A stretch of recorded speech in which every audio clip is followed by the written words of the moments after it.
வணக்கம். நம்மோட ஜி இருக்காருல்ல, 56 இன்ச் கடவுளின் குழந்தை, முதல் முறையா வாழ்க்கையிலே முதல் முறையா நம்பவே முடியாத மாதிரி இப்படி கூட நடக்குமா, ஐயோ நம்ப முடியலையே, யாரு ஜியா அப்படிங்கிற அளவுக்கு ஒரு விஷயம் பண்ணிருக்காருங்க.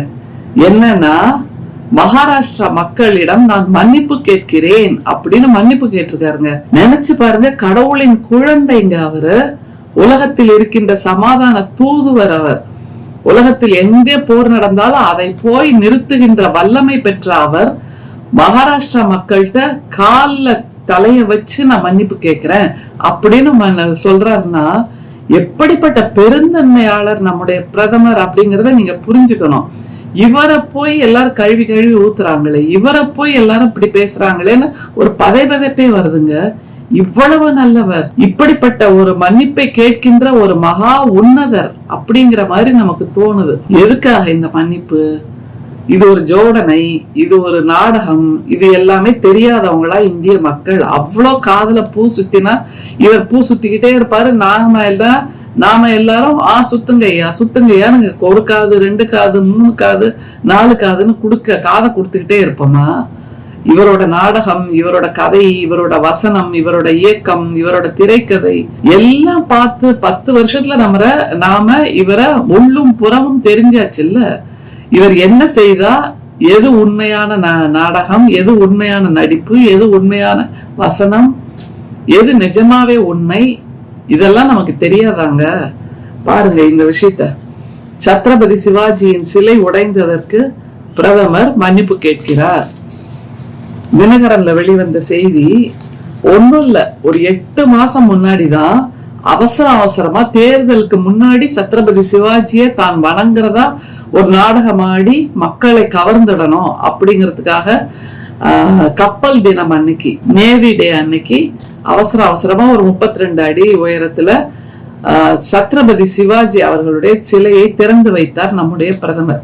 சத்ரபதி சிவாஜி என்பது நாம் இங்கே எப்படி வீரபாண்டிய கட்டபொம்மனை கொண்டாடுகிறோமோ அதே மாதிரி மகாராஷ்டிரா மக்கள் சத்ரபதி சிவாஜியை கொண்டாடுவார்கள். அந்த மண்ணின் அடையாளம் சத்ரபதி சிவாஜி. இங்க எப்படி நம்முடைய வீரபாண்டிய கட்டபொம்மன் நம்முடைய தமிழ் நிலத்தின் அடையாளமோ அது போன்று அங்கே சத்ரபதி சிவாஜி என்பது நமக்கு நன்றாக தெரியும்.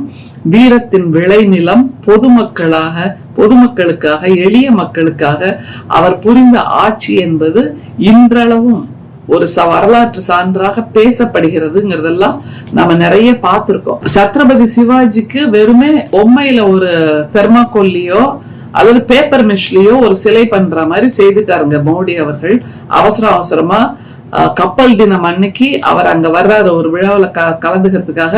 அன்னைக்கு சத்ரபதி சிவாஜி சிலையை திறந்த மாதிரி இருக்கணும் அப்படின்னு அவசரமாக, எந்த விதமான திட்டமிடலும் இல்லாமல், எந்த விதமான சயின்டிபிக் அப்ரோச்சும் இல்லாம கடல் பக்கத்துல இருப்பதனால் அந்த கடலின் சீற்றத்தை அல்லது காற்றின் சீற்றத்தை தாங்க முடியாமல் இந்த 32 அடி உயர சிலை விழுந்து உடைஞ்சிடுச்சு அப்படின்னு கதை சொல்றாங்க. இப்பதான் யோசிச்சு பார்க்கணும். நம்முடைய பிரதமர் அவர்கள் நாடாளுமன்ற பரப்புரையை முடிச்சிட்டு நேரா கன்னியாகுமரி முனைக்கு வந்து அங்கே நம்முடைய திருவள்ளுவர் சிலையின் காலடியில் நின்று அண்ணாந்து பார்த்தார். ஞாபகம் இருக்கா? நம்முடைய முத்தமிழறிஞர் கலைஞர் உருவாக்கிய நம்முடைய வள்ளுவ பேராசான், நம்முடைய தமிழின் அடையாளம், தமிழ் நிலத்தின் அடையாளம், தமிழ் ஞானத்தின் அடையாளமாக இருக்கக்கூடிய வள்ளுவருக்கு 133 அதிகாரங்களை நினைவுபடுத்துவது போல் 133 அடியில் சிலை உருவாக்கினார் நம்முடைய முத்தமிழறிஞர் கலைஞர். அங்கே இருக்கின்ற கடல் அலைகளுக்கும் தமிழை கற்றுக் கொடுத்த வல்லமை பெற்றவர் நம்முடைய கலைஞர். இது நாள் வரைக்கும் எத்தனையோ புயல் வந்திருக்கிறது, எத்தனையோ இயற்கை சீற்றம் வந்திருக்கிறது. திருவள்ளுவர் அப்படியே நிற்கிறார், எந்த விதமான சேதாரமும் இல்லாமல், ஆடாமல் அசையாமல். எந்த புயல் வந்தாலும் எங்களுடைய திருவள்ளுவரை சாய்க்க முடியாது என்று நிற்கிறார். நிச்சயமாக பிரதமர் மோடி திருவள்ளுவரின் காலடியில் நின்று நிமிர்ந்து பார்த்த போது முத்தமிழறிஞர் கலைஞரை நினைத்து பார்த்திருப்பார். எப்படிப்பட்ட பேரன்பு இருந்தால் இப்படி ஒரு சிலையை உருவாக்கி இருக்க முடியும் என்கின்ற சிந்தனை நிச்சயமாக அவர் மனசுக்குள்ள போயிருக்கும். அவர் நினைச்சு கூட பார்த்திருப்பார். இங்கே கடலுக்கு நடுவே 133 அடியில இவ்வளவு உயரமா சிலையை உருவாக்கி இருக்காங்க. ஆனா நான் மும்பைல மகாராஷ்டிரால வெறும் 32 அடி சிலை தான் உருவாக்கின, அது என்ன ஆக போகுதோ அப்படின்னு அவருக்கு ஒரு பயம் தோணி இருக்கும் அப்பவே. அதே மாதிரி கிட்டத்தட்ட 8 மாசத்துக்குள்ள அந்த சிலை விழுந்து உடைஞ்சாச்சு. பிரதமர் துவக்கி வைத்த எதுங்க நிலையா நின்றுருக்கு? நம்ம நாட்டுல வறுமை நின்றுருக்கு, மக்களோட வேலை வாய்ப்பின்மை நின்றுருக்கு, மக்களுக்கு கையில பைசாவே இல்லாம சேமிப்பே இல்லாத ஒரு நிலையை உருவாக்கியிருக்கார், அது நின்றுருக்கு. ஆனால் இவரால் உருவாக்கப்பட்ட ராம்லல்லா கோயில் மழையில் ஒழுகுகிறது. இவரால் திறந்து வைக்கப்பட்ட அந்த மகாராஷ்டிராவின் கடல் நடுவே இருக்கக்கூடிய அந்த பாலம், அந்த சாலை கிழிந்து தொங்குகிறது. இவரால் டாம் டாம் டாம் என்று அடித்து விமான நிலையங்களில் துவக்கி வைக்கப்பட்ட விமான நிலையங்கள் மேலே இருந்து பேனல் கீழே விழுந்து விழுந்து விழுந்து எத்தனையோ பேரோட உயிர் பறி போயிட்டு இருக்கு. இவரால் துவக்கி வைக்கப்பட்ட பல திட்டங்களும் தோல்வியைத்தான் அடைந்திருக்கின்றன. அதே மாதிரி இப்போது வீர சிவாஜிக்கு, சத்ரபதி சிவாஜிக்கு ஒரு மிகப்பெரிய அவமானத்தை உருவாக்கி இருக்கிறார் நம்முடைய பிரதமர்.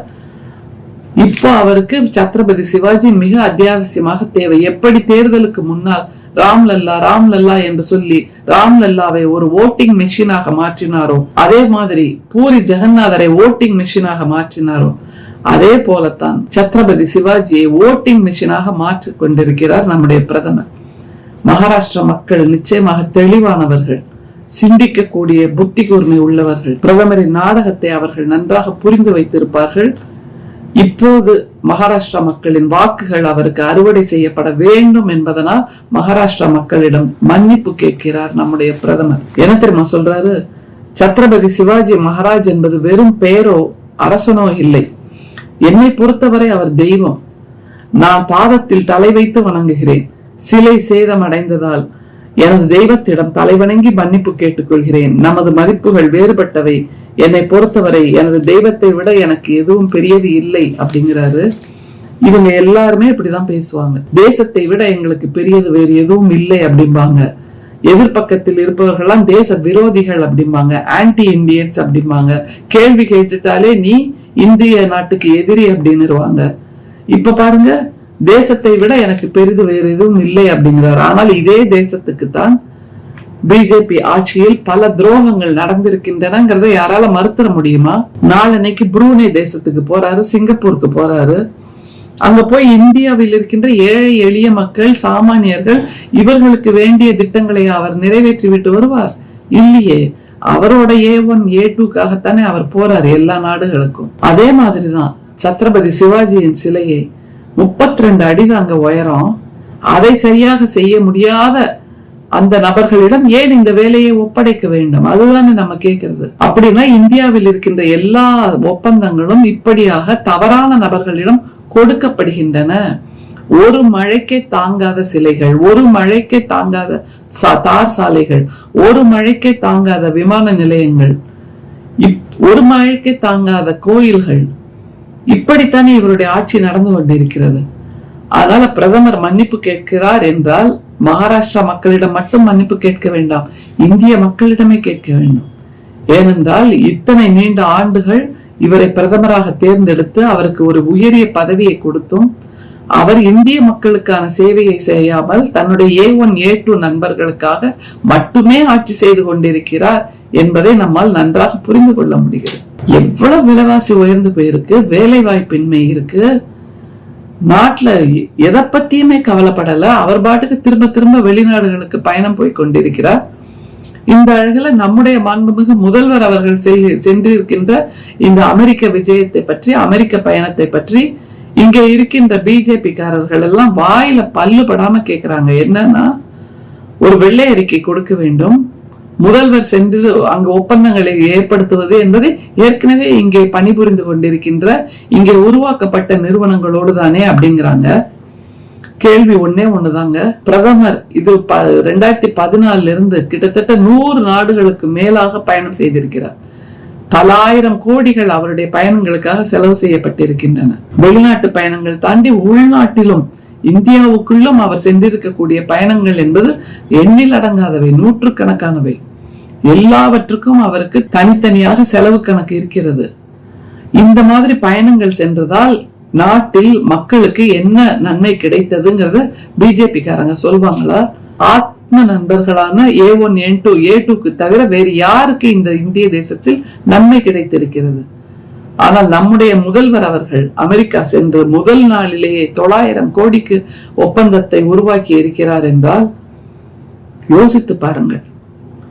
எந்த ஒப்பந்தமும் நம்முடைய தமிழக முதல்வரால் உருவாக்கப்படும் போது அது மிக நீண்ட எதிர்கால திட்டத்துக்கானது என்பதை நீங்கள் புரிந்து கொள்ள வேண்டும்.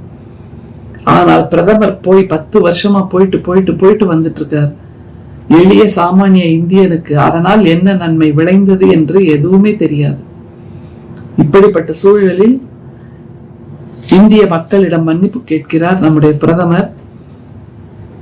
இப்படிப்பட்ட சூழலில் ஒரு மிகப்பெரிய மகாராஜுக்கு, ஒரு மிகப்பெரிய சத்ரபதி சிவாஜிக்கு ஒரு சிலையை சரியாக உருவாக்க முடியாமல் ஒரு மழைக்கும் ஒரு புயல் காற்றுக்கும் கீழே விழுந்து நொறுங்கும்படி ஒரு சிலையை தவறானவர்களிடம் கொடுத்து ஒப்பந்தத்தை கொடுத்து இப்படி சத்ரபதி சிவாஜியை அவமானப்படுத்தி இருக்கிறார் நம்முடைய பிரதமர் என்பதை உரக்க பேசுவோம். அதன் மூலமாக தன்னுடைய தவறுகள் எல்லாவற்றையும் நியாயப்படுத்தி கொண்டிருக்கின்ற பிஜேபி அரசு, கூட்டணி அரசு என்பதன் தவறுகளை நாம் உரக்க பேசி அவர்களுடைய தவறுகளை நாம் வெளிப்படுத்துவோம். அது ஒன்றுதான் இப்போதைக்கு இந்தியாவுக்கு மிக அதிகமான தேவை. செய்வோம் நண்பர்களே. நன்றி, வணக்கம்.